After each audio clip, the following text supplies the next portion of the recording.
السلام عليكم ورحمة الله. معاكم زيكا، ورسميا انتهى الجولة الثالثة من الدور ال 32 في كأس العالم.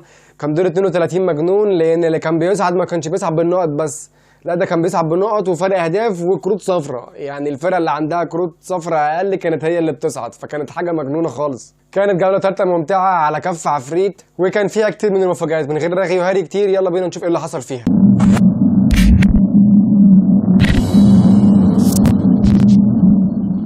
اول ماتش فيها كان قطر وهولندا، وقطر قدمت بطوله سيئه جدا، ما جابتش ولا نقطه، صفر نقط. حتى الماتش الاخير اللي كان ضد هولندا المفروض انها كانت تعمل فيه اداء مشرف، ما حصلش الكلام دوت، وطلعت من البطوله والاسوأ حصل، وان انا صراحه كنت متوقعه. والسنغال كسبت 2-1 على الاكوادور واخدت بطاقه التاهل، وكانت حاجه جميله جدا من فريق السنغال ان هو في اخر ماتش ياخد بطاقه التاهل. وفي المجموعه الاولى تاهلت هولندا كاول والسنغال كتاني، وكما كان متوقع جدا. بس اللي كان متوقع شويه ان قطر هتبقى الثالث والاكوادور هتبقى الرابع، ولكن الاكوادور اخذت الثالث وقطر اخذت رابع.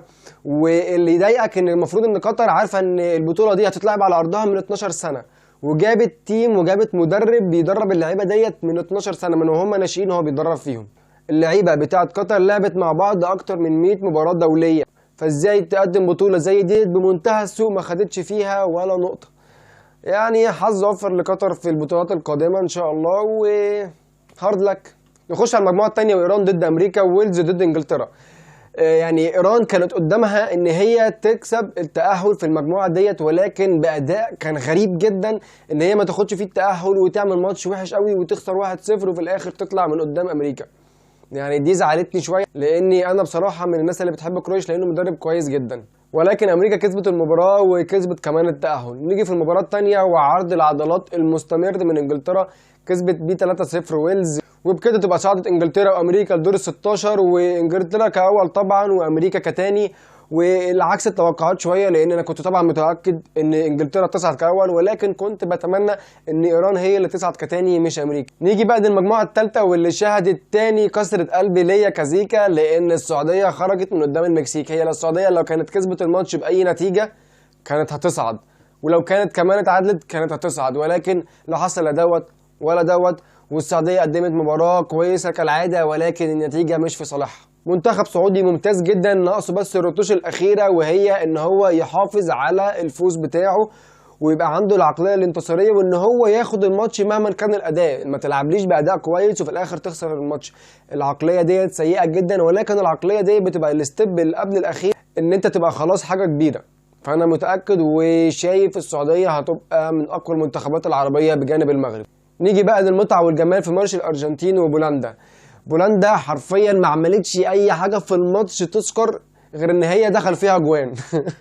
بجد الارجنتين لعبت اداء ممتع، والعقليه اللي عند اللعيبه بتاعت الارجنتين العقليه تحفه. ليه؟ لان انت عارف ان دوت الماتش الحياه او موت بالنسبه ليك، ولعبت اقصى حاجه عندك، ولعبت كره جميله ولعبت كره هجوميه، ما خلتش بولندا تعمل هجمه تقريبا واحده عليك، وفي الاخر كسبت الماتش بنتيجه 2-0. وفي حاجه، ميسي ما كانش افضل حد في الملعب، ميسي ضيع ضربة جزاء، ولكن الارجنتين كهجوم عامة كانت كويسة، ومش هجوم بس وعقلية. الماتش دوت كان جرعة امل شوية للناس اللي بتشجع الارجنتين والناس اللي بتحب الارجنتين ان هي ممكن تعمل كاس العالم بعد اول جولتين، وكانوا سيئين جدا جدا جدا سواء كنتيجة وكأداء. وبعد المباريات في الجوله ديت اللي كانت على كف عفريت حرفيا، الارجنتين كسبت بولندا وصعدت كاول، وبولندا خسرت من الارجنتين وصعدت برضه عادي، يعني ربنا بيحبها.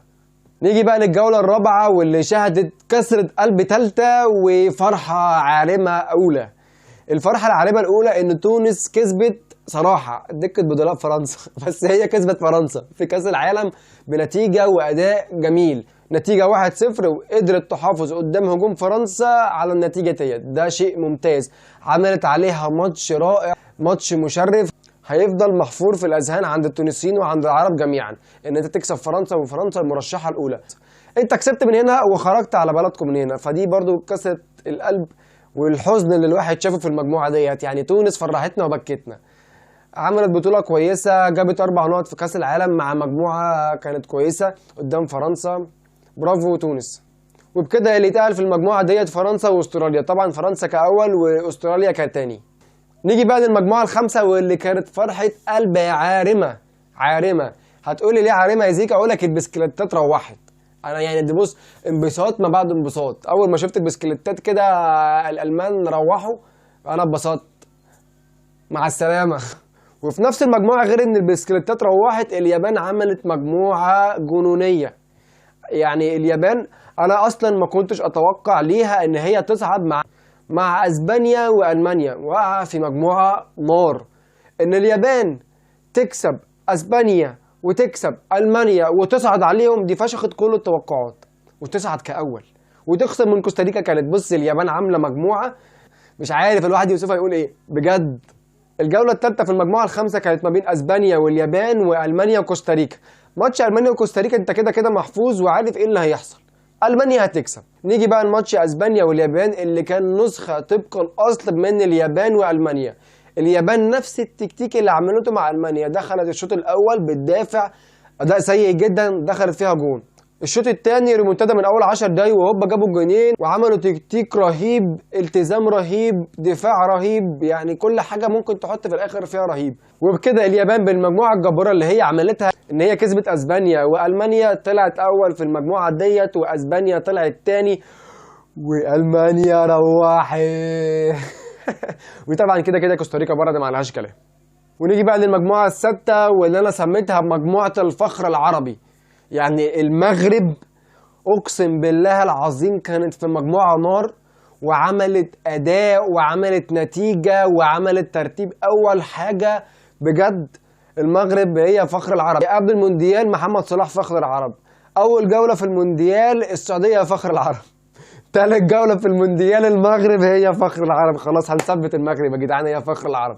نيجي بقى في المجموعة الستة وكانت ما بين المغرب وكندا وبلجيكا وكرواتيا. المغرب جابت 2-1 في المباراة الأخيرة وصعدت بيها كأول. المغرب جابت 7 نقط ودخل فيها هدف وحيد، والهدف الوحيد اللي دخل كان بالغلط، يعني حتى المغرب هي اللي سجلته. الإحصائيات بتاعتها فوق الممتازة في مجموعة صعبة جدا، في مجموعة معاها التصنيف الثاني بلجيكا ومعاها الوصيف بتاع البطولة كرواتيا. وبكده المغرب تصعد كأول وكرواتيا كتاني وبلجيكا من أقوى المنتخبات. باي باي.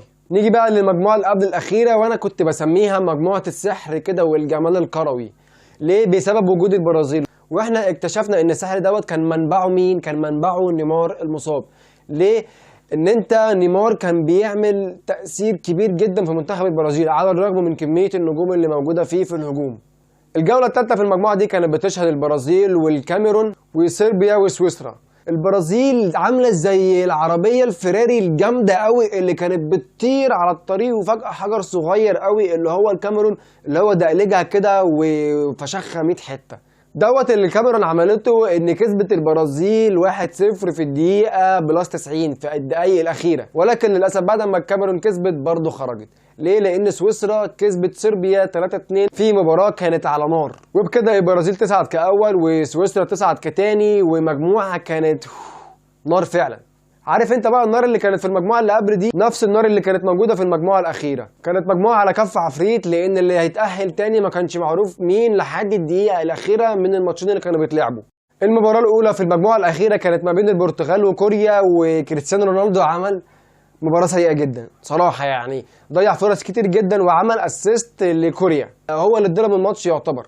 ولكن مباراه للنسيان لكريستيانو رونالدو، ونتيجه لذلك خسر فريق البرتغال. المباراه ما كانتش مؤثره قوي لان هو كده كده صاعد اول. المباراه الثانيه بقى كانت ما بين الاوروجواي وغانا. الاوروجواي كسبت 2-0 ولكن برضه خرجت، وبكده يكون المتاهل البرتغال وكوريا. دوت كده كان ملخص دور ال 32، الدور المجنون اللي شهد حاجات غريبه جدا، شهد فرق بتصعد بنقط وفرق بتصعد بفرق اهداف وفرق بتصعد بكروت صفراء. فدور 32 كان مجنون، الواحد استمتع بيه لحد اخر دقيقه. وان شاء الله الفيديو اللي جاي هيبقى عن توقعات دور ال 16 اللي هتبتدي النهارده، ومين اللي هيصعد ومين اللي هيروح. واخيرا وليس اخيرا كان معكم زيكا. لو انت مش مشترك عندي في القناه ما تنساش تشترك وتفعل الجرس وتعمل لايك للفيديو. و سلام.